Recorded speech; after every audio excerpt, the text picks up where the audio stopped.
इच्छा होती स्टँडिंग आमदार भाजपचे होते 19 हो. मध्ये, कारण की संजयजी ढोटे. मग ते संजयजी ढोटे तेव्हा स्टँडिंग 14 मध्ये निवडून आले ते. मग 14 मध्ये निवडून आल्यानंतर तुम्ही हीच विधानसभा ठरवली होती काय लढायची? नाही, 14 मध्ये मला बरोबरबद्दल विचार बरोबर. आली होती. हो. 19 मध्ये मग कार्यकर्त्यांची इच्छा होती की आपण लढलो पाहिजे. पण तेव्हा मग पक्षाने संजय धोत्रेंनाच तिकीट दिली. अच्छा, रिपीट केली तिकीट. तेच लढले. हो. पण तेव्हा कार्यकर्त्यांची इच्छा होती. कार्यकर्त्यांनी मोठ्या प्रमाणामध्ये पक्षाकडे मागणी केली होती. होती. उमेदवारी मला मिळावी. स्टँडिंग विद्यमान आमदार असल्यामुळे ते पक्षाने कायम केली. पक्षाचा जो निर्णय असतो तो आपल्याला मान्य असतो, काही प्रश्नच हो, नाही. हो. त्या पक्षाने मग त्यांना तिकीट दिली आणि मग ते पराभूत झाले त्या निवडणुकीमध्ये.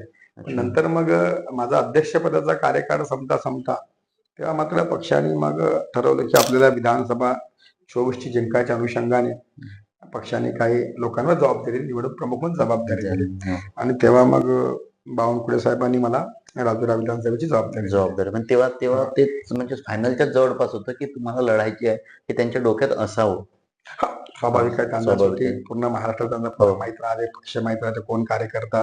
पण तेव्हा त्यांनी म्हटलं की तुम्ही काम करा, तुमचं जर काम राहील तर पक्ष तुम्हाला मी ताकदीने उभा राहील तुमचा.